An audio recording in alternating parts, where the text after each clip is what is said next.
Hey YouTube, welcome back to my channel. It's Christina with Read.Pray.Disney. Here on this channel, we like to talk all things Disney, from pins to books to packing and planning. So if those are the type of things that you enjoy and want to be a part of, feel free to come join me. Go ahead and hit that like and subscribe. Okay, back in our book corner because it's time for our book talk. I am so sorry I've been away for probably a week. I guess if you're watching this in real time, it's been a week. I'm telling you, the last couple of weeks have been rough at school. I've had to create some things and work through some things at school. And then I got my second dose of COVID shot and that put me out for a little bit. So I'm recovered, I'm good, everything's great. So now I want to get you caught up on Rebel Rose. Also, for today's video, I thought it would be great if we incorporated Grogu in his Belle dress. This is a fantasy pin that I picked up, well, obviously last year sometime, but it says, "The tea you will spill." You may have seen this in another one of my videos. Totally fantasy pin, but what I loved about it is that look at that glittery dress, and then on top of that, do y'all see that little teacup? Right? This came from Australia, from a maker out in Australia. So if I can find that Etsy shop information, I will definitely link it in the description below. Okay, let's talk about Rebel Rose. So last time we left off, I left you guys at the end of chapter 7, beginning of chapter 8. And at that point, remember Leo, our beast, he went off to Versailles to go see the king because the king had summoned him. And he went off to Versailles, and then he didn't stay, he left, because the revolution was happening and there was riots and such happening in the streets and a beheading and everything. So the king was thoroughly occupied with other business. So Leo skedaddled on out of the way. Didn't tell anybody he left, he just left. And so when he arrived at Bastien's house, he saw Belle and Bastien drive up, and Belle's all kind of bloodied up because remember, she was in the middle of a mob and got hit in the head, and Bastien was there to save her. Okay, that's gonna come up again. So anyway, that's where we left off. So now we're in the house, right? We're in Bastien's house. And chapter 8, give me a second, I'm sorry. Gotta drink my tea, right? So chapter 8, Bastien, let me back up. Chapter 8 starts off with something pretty, I think was almost an aha, not an aha moment, but I was like, yes. I liked the fact that our author, she makes mention of how Belle essentially uses Lumiere. So if you guys don't remember, back in chapter 6 or 7, I don't remember, but Belle, in order to leave the house, Bastien's house, which she's not a prisoner and she's not, you know, no one's telling her, she has absolute freedom to go. And really, they don't mind if she goes, as long as she, you know, maybe takes somebody with her for her own safety kind of thing. But Belle, being Belle and the rebel that she is, like, no, I want to go. And she leaves. But in order to sneak out, she tells Lumiere, "Hey, Lumiere, why don't you go get me some macaroons? Like the best Paris has to offer." And Lumiere, being the person that he is, and just accepts the challenge of finding the best of treats. Of course, right? He's going to do it. But two, it's Belle that's asking him. So again, he would do anything for her. Why would you lie to him like that, Belle? Like, that wasn't right. That really wasn't right. And so thankfully, the author does make mention of that, because when the party, when they walk into the house, Lumiere's there, and he's kind of in a fritz about Belle, the way she looks and all that, because remember, she's bloodied up and, you know, a little bit of a mess. And this is also after she went to the mirror shop, because remember, she went to the mirror shop and then she, you know, got all discombobulated with the prophecy thing. And then she went to, she found herself back in a mob of the revolution and, you know, got trapped up with that beheading and so forth. So she's a bit mussed and dirty and so forth. And Lumiere, you know, he's like, "Hey, whoa." Belle's telling the story because Leo is asking, and Belle, she's telling the story of what happened. And Lumiere's like, "Hold on. But you you told me to go get macaroons. I was getting macaroons for you. I would have been there with you. You know, you didn't trust me. And I good on you, Lumiere. Call her out on that, because that was shady. And you didn't need to do that to him. He's been nothing but good to you. You did not need to do that to him. So I do appreciate the author doing that for us. Okay. Ooh, I gotta get back to my chapter 8. So I had some written notes, and I need to make sure I follow my written notes, because I can go all over the place.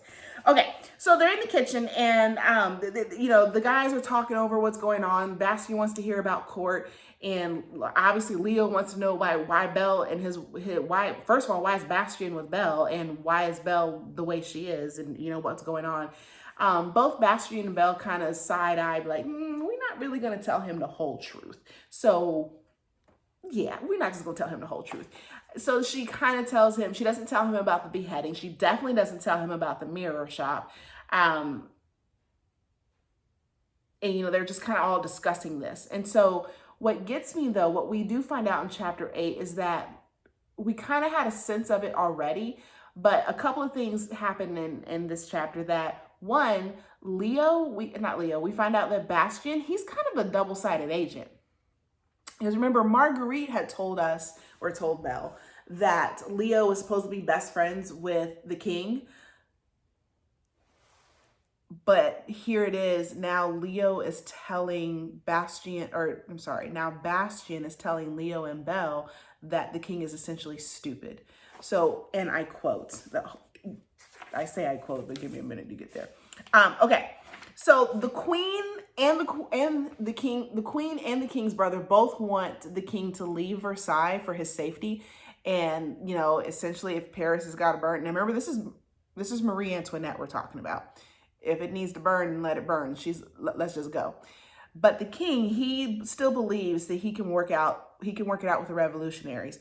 This is what Bastien has to say about that. He goes, that has the appearance of wisdom, began Bastien, but I do not believe Louis has the intelligence to pull off that sort of delicate cooperation.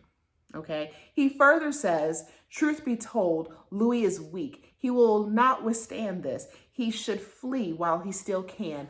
I thought you were in good with him. Like, I know you can get off on bad terms with somebody or disagree with a friend, and I get that he's a king, but it's just something not right.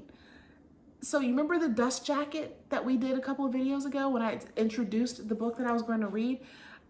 In the dust jacket, it had mentioned that there's someone in Belle's camp, so to speak, within their party of people that is not who they seem to be, that's kind of weaving tales and so forth.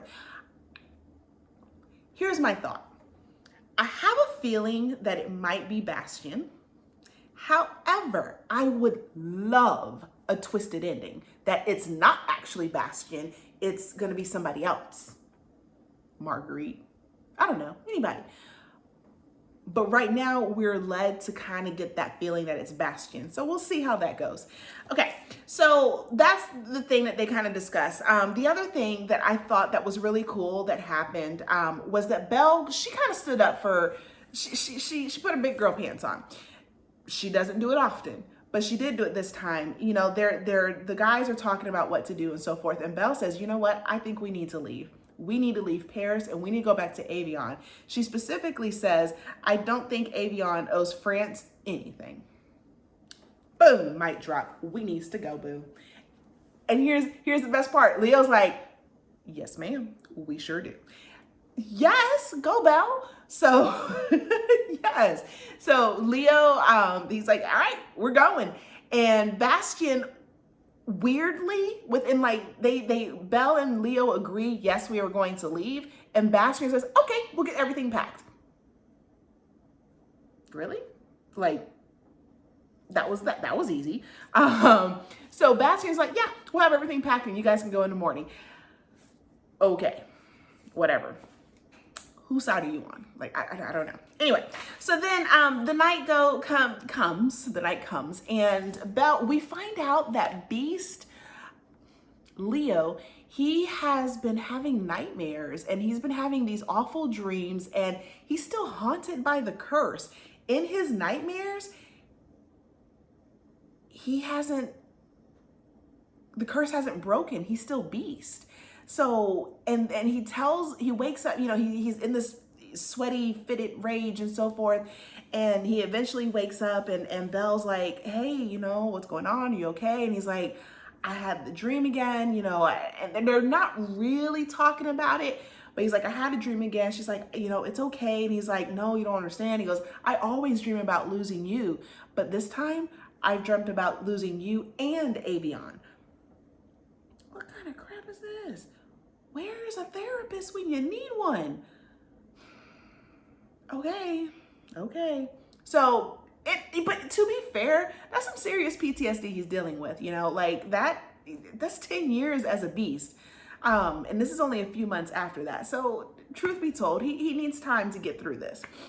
So the next piece that's important in this chapter 8 is, so as the night progresses, or as they get ready to turn in, Belle notices that there's a note from Marguerite outside her door.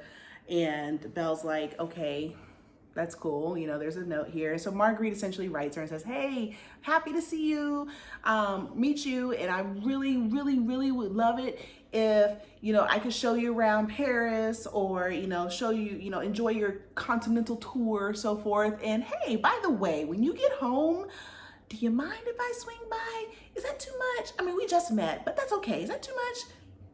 I'm just going to say you don't mind, right?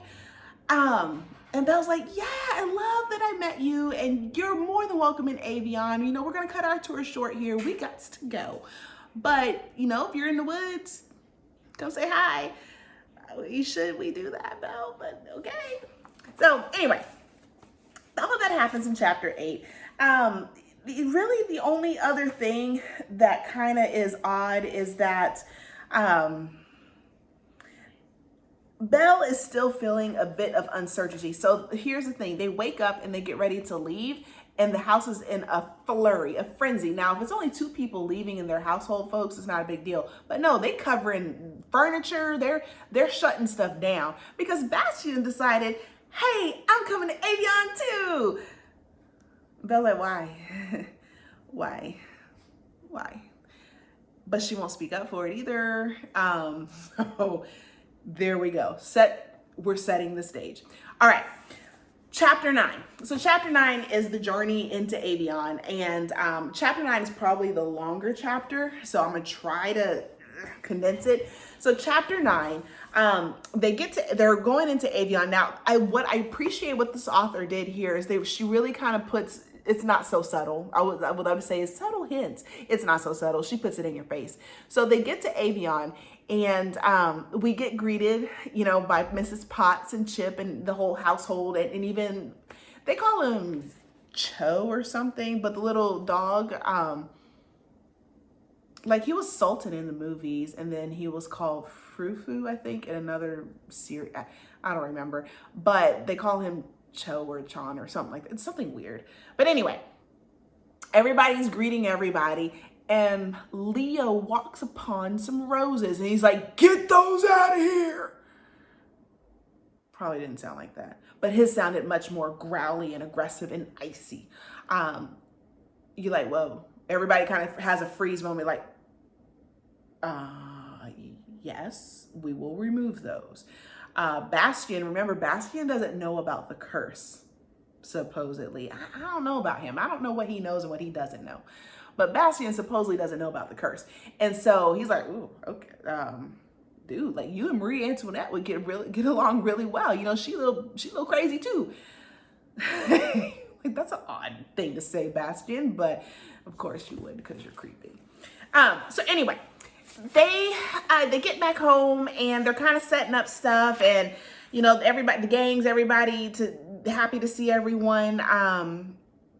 They spend their first night back in Avion, and what I do appreciate about the Beast, and I kind of have to read this to you because they have a moment that night. So Belle is in she's kind of in a mood, and Beast kind of senses it. I keep saying Beast. I'm sorry. Leo senses it, And so it says, I didn't want to make it any more real than it already was when she was talking about the beheading and all that she saw. She fiddled with the blankets that pulled around her. I don't want to burden you with something so horrible. This is Leo. So instead, you shouldered it yourself? He sighed, and his anger seemed to break. He walked over to the bed and knelt before her, taking her hands in his. You have been forced to live, we have been forced to live a lie to the world. We cannot lie to each other. Yes, boo, say that. I know, she started, but lost the words when he brought his hand to her cheek. You have seen my darkest moments. Don't ever try to spare me yours. He sat beside her on the mattress. Come, tell me everything. I lost it. He goes, you've seen the darkest side of me. Don't hide anything from me. I love you. I love you. I even put that. I put it like, you see my OMG heart? Like, I really did that. That was a moment. So anyway, so she tells him everything, but not everything. And this is where I keep getting mad at Belle. She keeps holding back these secrets. You're a reader, right? You are a self-taught, educated woman. You know that secrets don't hold any value. They always fall apart horribly. So why do you continue to hold the secrets? She doesn't tell Leo. She tells him everything about, how she's feeling and how the two things she doesn't tell him. She doesn't tell him about Bastian, and her gut instinct is there's something wrong with the dude, but she won't say anything. And then she won't tell Leo about the mirrors because she feels that's going to put him in a rage. If you feel like it's going to put him in a rage about the mirrors, she said essentially that he might react the same way. She feels that he might react the same way like he did with the roses. Give the man a chance. Like, he raged for a minute. And it wasn't even that. He made himself clear and he moved on. You're not fairly giving him an opportunity to address the problem. Okay, though. So anyway, they talk. All that stuff is good. Now, the next morning, Leo has left the room and she's like, well, what's going on? So she's doing her hair, and all this other stuff. And he comes in, he's like, hey, I have something for you. And she's like, ooh, I like gifts because your gifts to him to be in like a whole room of books. So yes, I'll take gifts. And he walks her down to this hall, to, this meeting place. And he wants her to be on his advisory committee. And she's taken back by this. It wasn't a, hey, would you? It's like, hey, you get a spot on my advisory committee. And who else is on the advisory committee? Bastian. You just insert yourself, bro? Like, that's what you do? But of course, that's what he do, because that's what he did in Versailles. Problem. Anyway, so she's taken back by this, but she's like, you know what? Okay, my husband's asking, so I'm gonna do it. All right, so the councilman, to save you a whole bunch of other stuff, the councilman essentially, they're there, they're kind of odd about this whole Belle thing, but they're accepting. And remember, Leo is still a prince. They decide to make him king and succeed from France. Now he's going to be a king. So that means Belle should be a queen. True to form, Belle is like, no, thank you. I didn't want to be princess, and I definitely don't want to be queen. But I will give her a little bit of credit. She did say that, one of the reasons why she didn't want to take the princess title is because it was frivolous, essentially. Like, it was just a title. There was nothing behind it.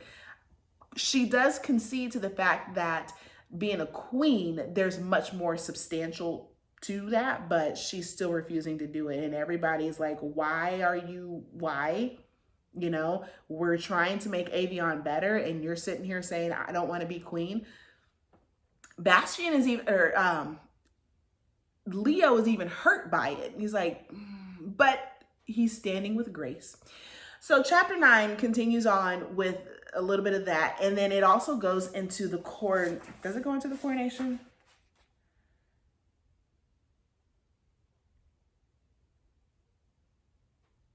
Oh, sorry, no. Okay.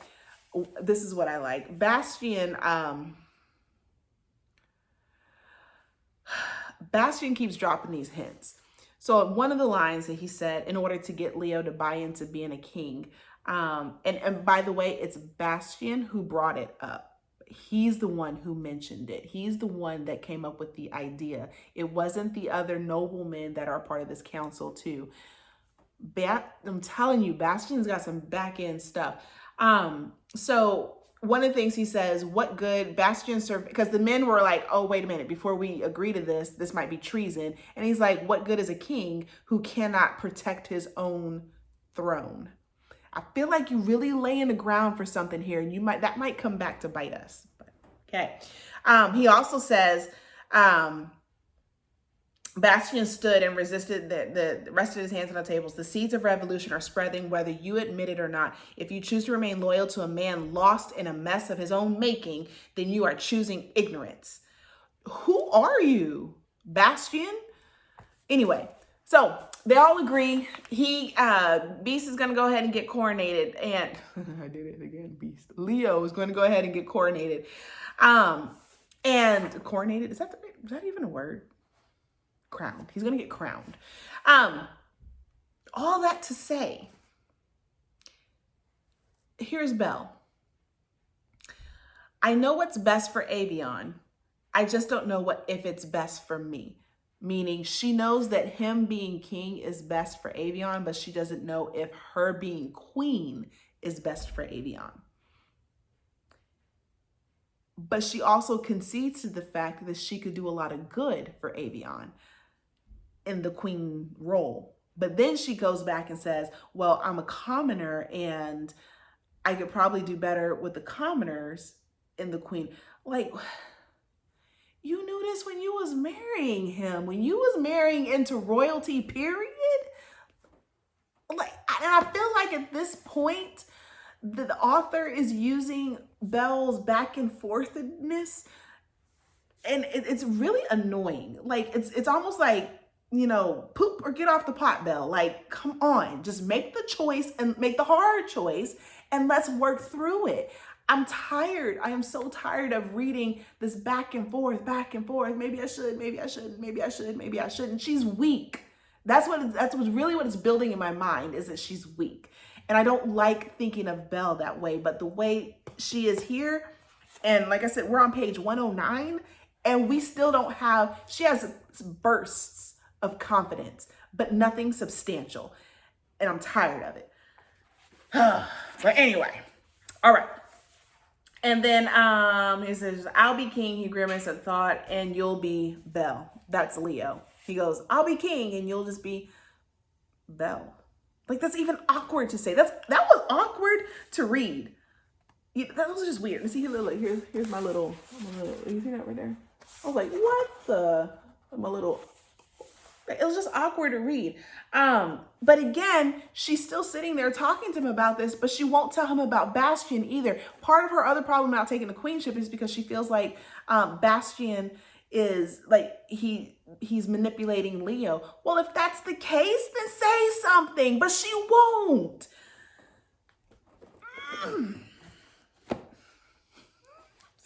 Okay. Whatever. Last line in chapter 9, even if she wanted the crown, she doubted she would have made a good queen, and she thought that was reason enough to avoid the matter entirely. I'm weak. Like, I'm done. I'm so done.